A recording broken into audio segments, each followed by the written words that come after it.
নমস্কার বন্ধুরা, বিউটি রান্নাঘর 25-এ সবাইকে স্বাগত জানিয়ে আবারও চলে আসলাম একটা সুন্দর রেসিপি নিয়ে। আজ আমি বানাবো কাঁকড়ানা চাটনি। তার জন্য এখানে পরিমাণ মতো কাঁকড়ানা কেটে ধুয়ে পরিষ্কার করে নিয়েছি, আর এর মধ্যে যে দানাগুলো ছিল সেগুলো আমি বের করে দিয়েছি। চলে যাব নেক্সট স্টেপে। দিয়ে দেবো কড়াইতে পরিমাণ মতো সরিষার তেল। এবার এই তেলের মধ্যে দিয়ে দেবো 4টে চেরা কাঁচা লঙ্কা। আমি লঙ্কাগুলো সামান্য একটু করে ফাটিয়ে দিচ্ছি, পুরোটা ছিঁড়ে দিইনি, ঝাল হয়ে যাবে। আর দিয়ে দেবো 5 ফোড়ন। আর এবার এখানে অ্যাড করে দেব সামান্য আদা বাটা দিয়ে খুব ভালো করে আমি এটা একটু ভেজে নেব। এবার যে কামরানাটা কেটেছিলাম সেগুলো এখানে অ্যাড করে ভালো করে কষিয়ে নেব, ঠিক এভাবে।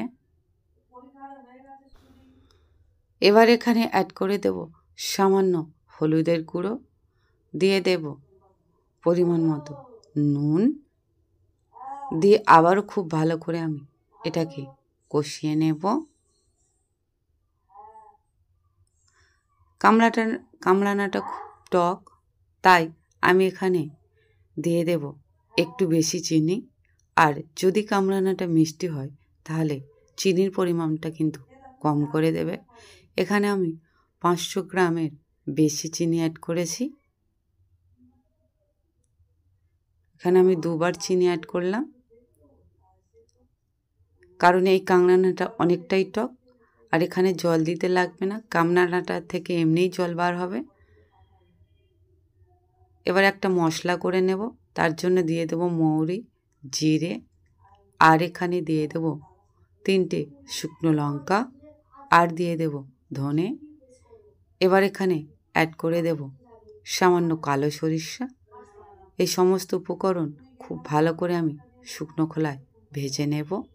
এটা ভাজা হয়ে গিয়েছে, এবার এটা আমি নামিয়ে নেব।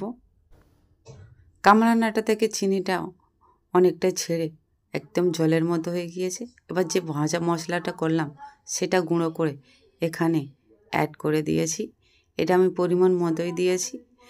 এবার এটা দিয়ে খুব ভালো করে ফুটিয়ে নেব। একটু একটু করে এর কালারটাও চেঞ্জ হয়ে যাবে। আর আপনারা দেখতেই পাচ্ছেন বন্ধুরা, ঠিক এর কালারটা কতটা চেঞ্জ হয়ে গিয়েছে। এভাবে এটা একদম শুকনো করে নিতে হবে। এটা থেকে কিন্তু চিড় আসবে না, যেহেতু কামরানা। এটা একদম কালো হয়ে গিয়েছে, এটাতে আমি আরও একটু ফোটাবো। এটা আমার একদম হয়ে গিয়েছে, আর ঠিক কতটা সুন্দর হয়েছে দেখুন বন্ধুরা।